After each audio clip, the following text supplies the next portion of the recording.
నేడు మాజీ శాసనసభ్యులు కీర్తిశేషులు నారపశెట్టి శ్రీరాములు గారి 28వ వర్ధంతి సందర్భంగా దర్శిపట్నం గడియార స్తంభం వద్ద గల నందమూరి తారక రామారావు గారి మరియు నారపశెట్టి శ్రీరాములు గారి విగ్రహాలకు పూలమాలలు వేసి ఘనంగా నివాళులర్పించిన దర్శి నియోజకవర్గ Telugu Desam party incharge doctor Gottipati Lakshmi. ఈ సందర్భంగా ఆమె మాట్లాడుతూ విలువలతో కూడిన రాజకీయాలు చేసి ప్రజల కోసం చివరి వరకు పనిచేసిన శ్రీరాములు గారి లాంటి వారు మా లాంటి వారికి ఎంతో ఆదర్శంగా నిలుస్తారని డాక్టర్ గొట్టిపాటి లక్ష్మి అన్నారు. ఈనాడు రాజకీయాల్లో సంపాదన కోసం అనేక అక్రమాలు, దౌర్జన్యాలు, దాడులు చేస్తున్న వైసీపీ వంటి పార్టీల రాజకీయాలు మనం చూస్తున్నామన్నారు. ఆనాడు మా తాతయ్య గొట్టిపాటి హనుమంతరావు గారితో కలిసి పనిచేసిన నారపశెట్టి శ్రీరాములు గారి గురించి మా తాతగారు చెప్తుంటే విన్నామన్నారు. ఆనాడు హనుమంతరావు గారు, శ్రీరాములు గారు దర్శి ప్రాంతానికి చేసిన అభివృద్ధి ఇప్పటికీ అందరూ చెప్తుంటారన్నారు. అందుకే రాజకీయాల్లో నిస్వార్థంగా ప్రజల కోసం పనిచేస్తూ సామాన్య కార్యకర్త వలె ప్రజల మధ్య ఉంటూ ప్రజల సమస్యలు తెలుసుకుంటూ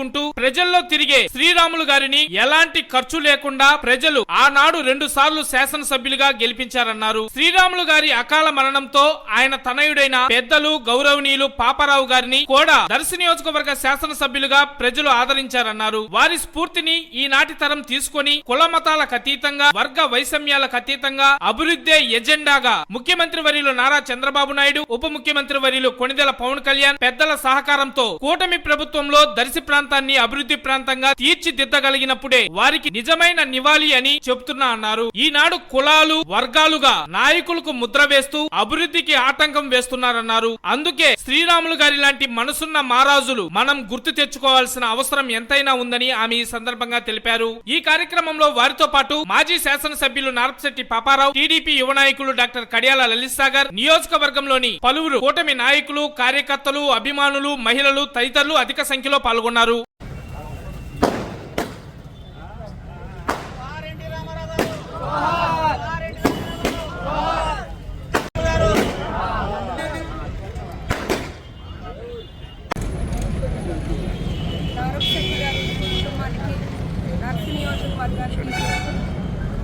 ఎంతో కాలంగా మంచి అనుబంధం ఉంది. నారపశెట్టి శ్రీరాములు గారు ఎమ్మెల్యేగా పలు అభివృద్ధి కార్యక్రమాలు, సేవా కార్యక్రమాలు చేశారు. ఎంతో మంచి గుర్తింపు ఉన్న వ్యక్తి ఆయన. ఆయనకి మా తాతగారికి మంచి సంబంధాలు ఉన్నాయి. అట్లాగే నారపశెట్టి పాపారావు గారికి, మా నాన్నగారికి మంచి సంబంధాలు ఉన్నాయి. ఆయన స్ఫూర్తితోనే తెలుగుదేశం పార్టీ ఎంతో చక్కగా ముందుకు వెళ్తూ ఉంది. మేమందరం ఆయన స్ఫూర్తితోనే ముందుకెళ్తున్నాము. జోహార్ నారపశెట్టి శ్రీరాములు గారు.